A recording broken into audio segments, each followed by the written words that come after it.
Good day kapadyak! Sa video natin ngayon, checkin natin itong 28C tires ng Chaoyang. O tara!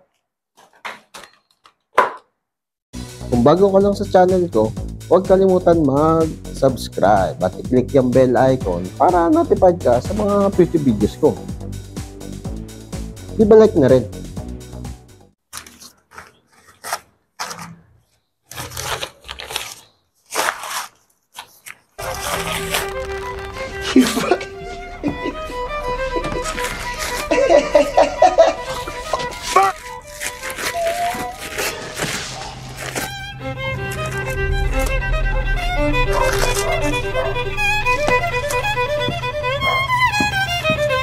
Anak lang to ako, ang daming balot ng putik.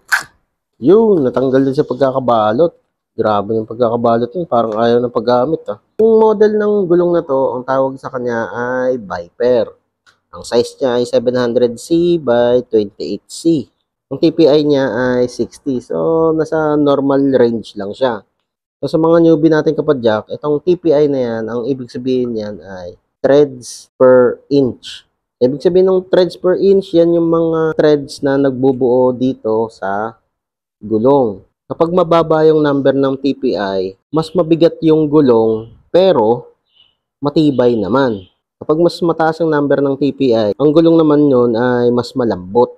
Ang downside lang ng ganong gulong, prone siya sa butas.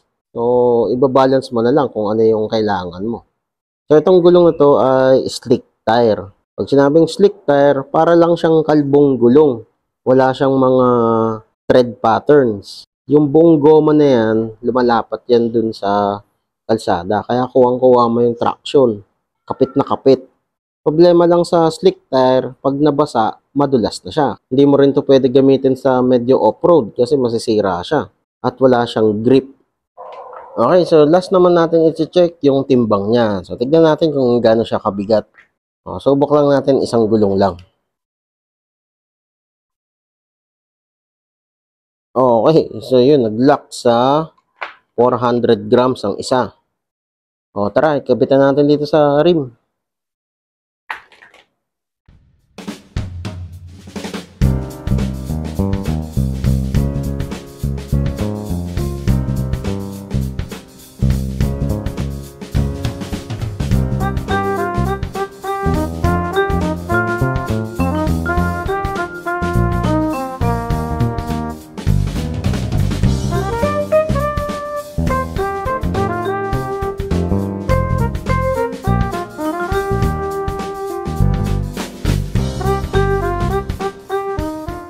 Okay, so ito na siya. Nakabit na. Ang ganda.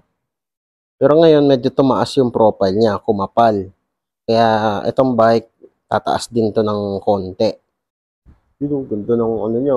Mukha siyang F1 talaga. Mas smooth yung nasa gitnang center patch. Yung sa gilid, medyo textured siya. Siguro kaya ginawa nilang ganito yung design.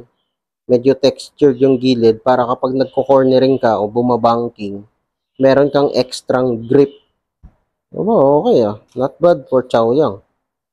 So yun guys, ang Chaoyang Viper tires. So kung nagustuhan mo tong video na to, di ba like, kung may katanungan ka pa dito sa mga gulong na to, comment down below lang.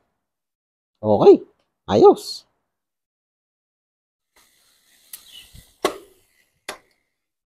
Okay. So itong Chaoyang, maganda yung controls niya. Maganda yung kapit sa kalsada.